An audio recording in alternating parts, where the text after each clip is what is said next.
Welcome to the Nikki Clarke Show. I am so thrilled to be here to share another incredible story of inspiration and information. The show has been around for 15 years now, just bringing people from all walks of life to share their heart stories. So it's truly about transforming lives one story at a time. And I have the absolute honor to have the MP for London West here with us. Please welcome the lovely and very, very prominent in our community, Arielle Kayabaga. Welcome, MP Thank Arielle. you, thank you, thank you, thank you so much, Nikki. I'm just as extremely excited to be finally joining you on your lovely show. I just want to say how incredible it is that you've been doing this for 15 years and sharing stories that uplift people, that change lives. And you can't imagine how far sharing a story can go, but it does Mm. go really far. I always remember in 2008 when I was walking up the stairs, going up to my room in my dorm at York University, and then heard shouts and people said Obama had become the president of the United States of America. And I say that even now, sharing it, like I still get goosebumps, and the possibilities it created for us, right? And I think that the work that you do is tremendous. It's crucial, especially as we see times change and politics shift. It's important to continue to have spaces where people can share their heartfelt stories and uplift our communities. So thank you for all the work that you do, and I'm honored to be joining you on your show. Thank you so much. I received that with so much gratitude. Thank you, MP Arielle. And with that said, I'd love to hear about your journey. I know you've got an incredible repertoire of community work and accomplishments, but what's the story behind the story? Can you tell Mm. us a little bit about your background leading up to Yeah, the great work of advocacy? absolutely. My story is really, it's interesting because it's similar to a lot of people in our country, which is what I love about my story. But it's also unique because I am a minority in my country where I come from. I'm a minority in Canada. I find myself to be a minority as a woman, as a young woman in politics, as a black woman, as a francophone in an anglophone province and city. So I think the start of my journey has really been a journey of having to overcome a lot of barriers and things that are put in place that I cannot control. And so it really has made me a better person. It's made me a stronger person, a more resilient person. And it's what led me to be in a place where I wanted to advocate for my community, for my friends, for my family, for people that I care about. But most importantly, for myself as well, because I am a minority within minority within minority within minority. My story starts in Burundi, Bujumbura, where I was born. And I am of a small minority group in my country. Lots of challenges we faced in our country. I left because of civil war, Mm. due to the challenges with the different groups that exist and co-live together that have been challenged by colonization. And then I find myself in Canada, in Montreal for 1 year, and at some point my mom decides we want to learn English. So now we're in a big province speaking English, no French anywhere, which by the way was a shock to me because I always thought Canada was bilingual. And in my mind, what that meant was that everybody could speak French. And I quickly learned that that was not the case. And as much as we encourage and foster francophonie across the country, we're not there yet. And I hope that we're going to get there one day.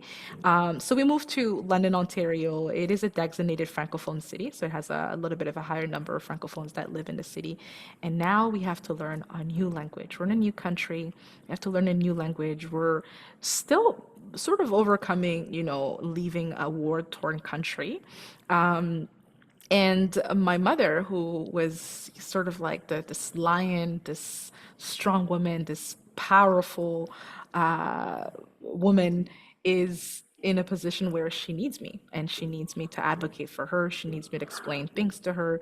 She's just with her kids, so she's looking to me all the time to support her in a lot of things that I quite frankly didn't understand. But I saw her eyes and thought to myself, like, I've never seen her like this. I have to step up to the plate, and I did.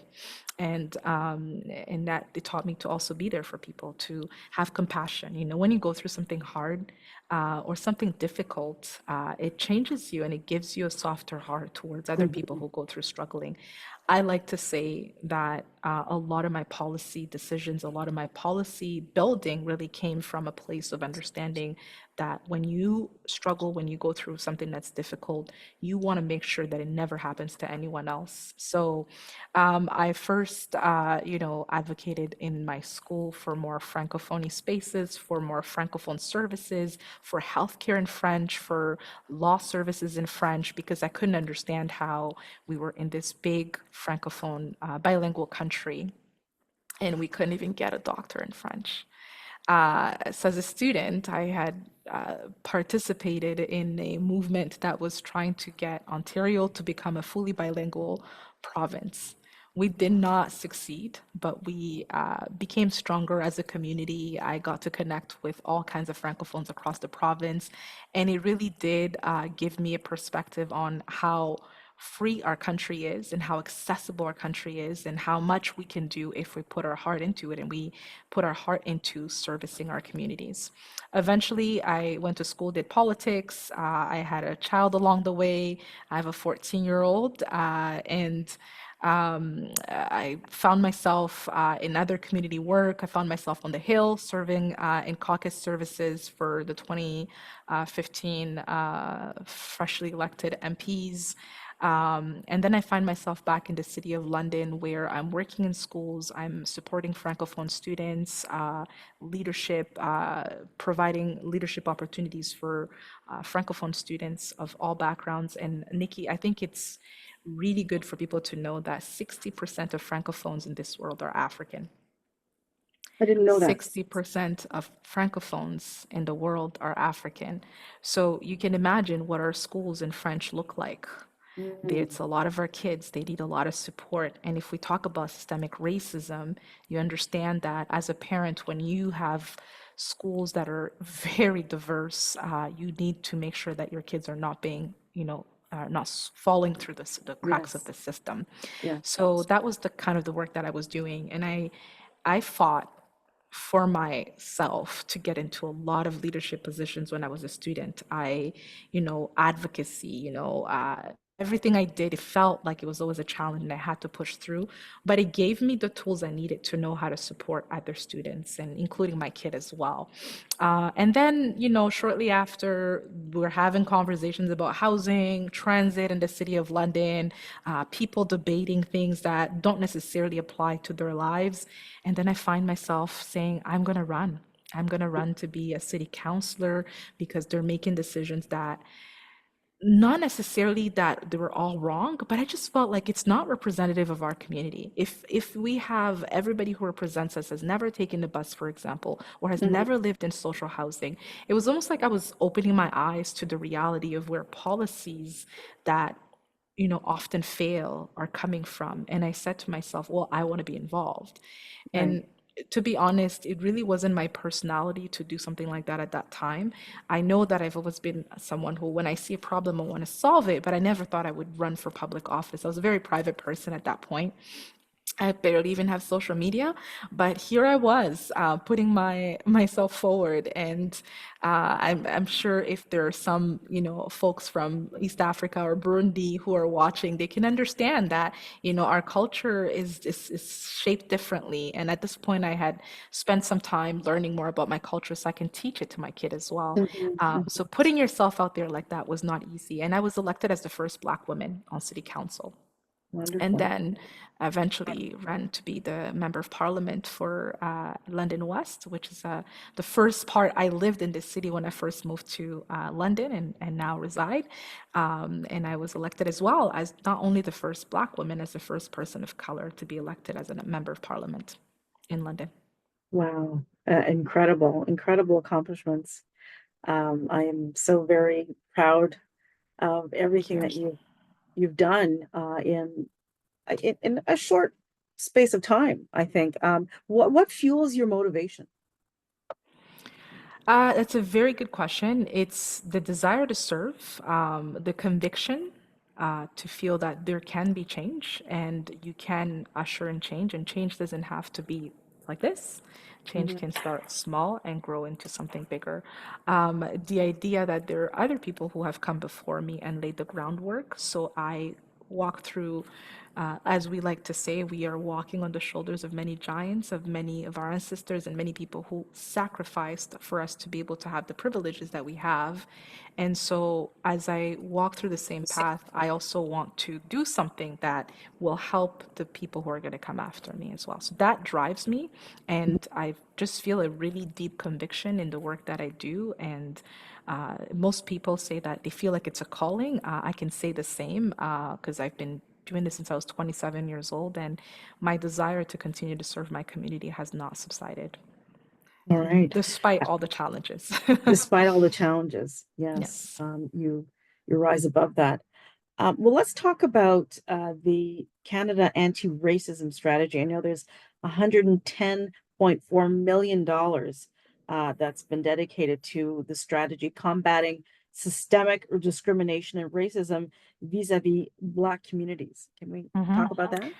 So look, diversity is at the heart of what Canadians care about. We know what it means to Canadians, and we've been doing this since 2015, and we want to be able to rise to the occasion. But we also know that racism, it has devastating impacts, and there are still lived realities for far too many Canadians, and that's why we're building on the work that we have already started for the last couple of years. We're launching the Canada's new anti-racism strategy, which as you said, will be a $110.4 million commitment to enhance our whole government approach in fighting racism and discrimination. It covers over 70 federal initiatives, and we're investing $70 million directly into communities across the country. This is good news. This is good news for organizations that have been on the ground doing the fight. And this is good news for people who want to see strengthened support in combating racism in our country.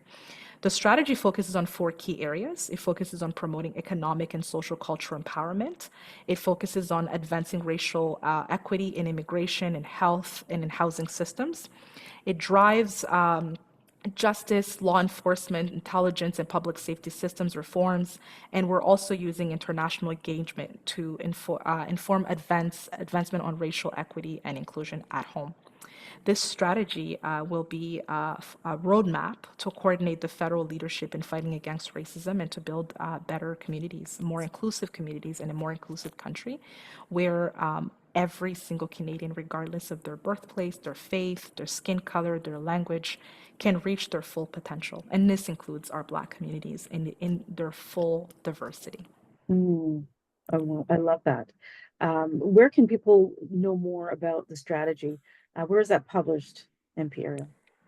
It would be published through the Ministry of Diversity and Inclusion, as well as I'm assuming Heritage as well, because diversity and inclusion is connected to Heritage. And I think once the funding is available for people to be able to apply, the $70 million that's going into community organizations, they'll be able to have that information and be able to apply as well. Okay, Yeah. excellent. Um, Minister, how do you see the community working alongside with you and the strategies put in place? What can we do to support this mission?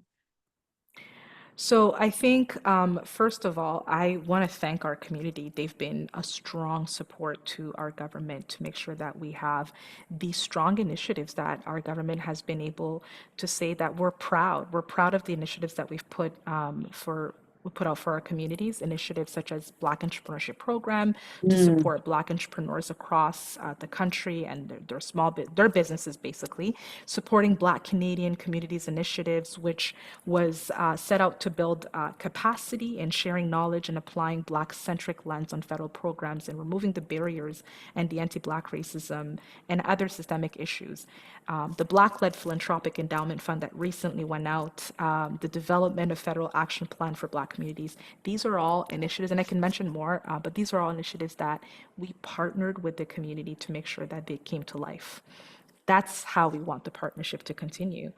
We listen to our communities. We've been engaging them through whether it's pre and post budget consultations, allowing them the space to share, to criticize, to request for more information, to ask for policy changes is the best partnership that we can get from our communities, and as well as feedback and letting us know when we put out initiatives and make sure that they're working. Just last year, I spent, before budget 2024, I went across the country talking to our communities to hear, whether it was from Vancouver, Montreal, Toronto, just to listen and know how are things working, since we've invested all this money in Black entrepreneurship program, or whether it was the development of a federal action plan to combat racism, or whether it was building housing for Black Canadians through the National Housing Co-Investment Fund. And we get to hear from Canadians on how, Black Canadians, on how it's going, what's working, what's not working. And as we continue to improve our policies, such as what we're doing right now, reinvesting in this anti-racism strategy, is to really make sure that we're listening and we are improving our policies with their help and with their supports. That's the partnership that we are looking for. That's the partnership that we have very much appreciated and that has seen a lot of these initiatives come to life. And that's the partnership that I believe should continue for generations. I think we've created a path forward for Black Canadians to not only engage in government, but to also hold governments accountable and also participate in the budget process, which was not something that was there before, and as well as our Black media that's available, smaller Black media like your own Nikki Clarke, where you wouldn't get a call from a big platform, but we are opening the doors that Black Canadians who are in the media sector can also engage with the government. And I am very grateful for that. Thank you so much. And I will definitely look into the different platforms and call on people to take action, to get involved, Black organizations as well as allies Yeah, to support this mission to move the Black Renaissance forward. Absolutely. absolutely. Yeah. So my final question to you, en français, if you Oui. could share with a young woman who is aspiring to be a person of change like yourself and to maybe work in government, what would you say to them listening to you now?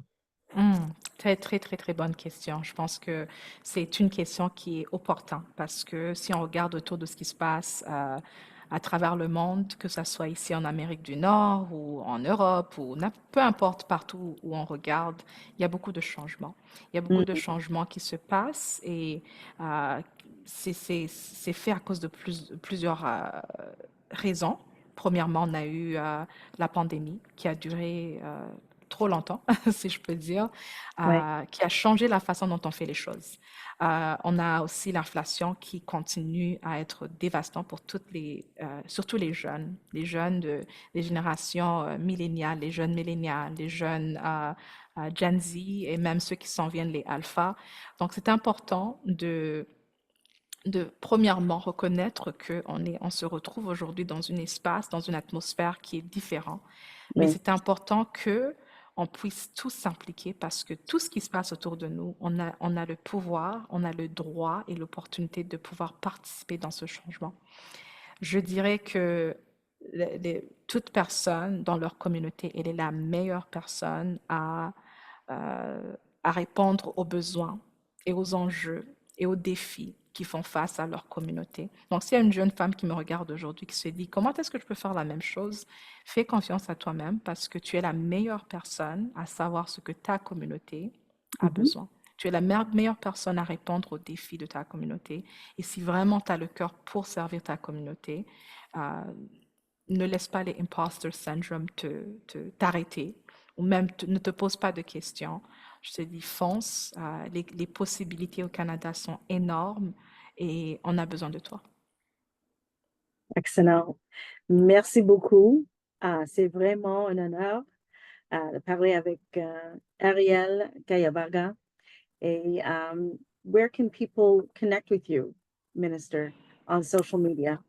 I'm on every single social media platform. I'm on Instagram. If you look up Arielle Kayabaga on Instagram or you look up Arielle Kayabaga on Twitter, LinkedIn, Facebook, we're everywhere. My team is very active. I work with a lot of Gen Zs, and I personally love to check Instagram, so I sometimes get to see some of the messages. Okay, fantastic. Thank you so much for your time. It's truly Thank you. appreciated. Again, very, very proud and very grateful for all the work that you do. So I hope we can connect again, maybe this time in London, and have Yes, another absolutely, conversation. Nikki. I'd love to have you back in London, and thank you so much for the work that you do to bring information to our communities, and thank you for having me today. Absolutely. Thank you so much. And say hello to your son for me. I I know he's off for will. the summer. I Hope will. he has a wonderful time. Thank Thank you you. again. Bye for now.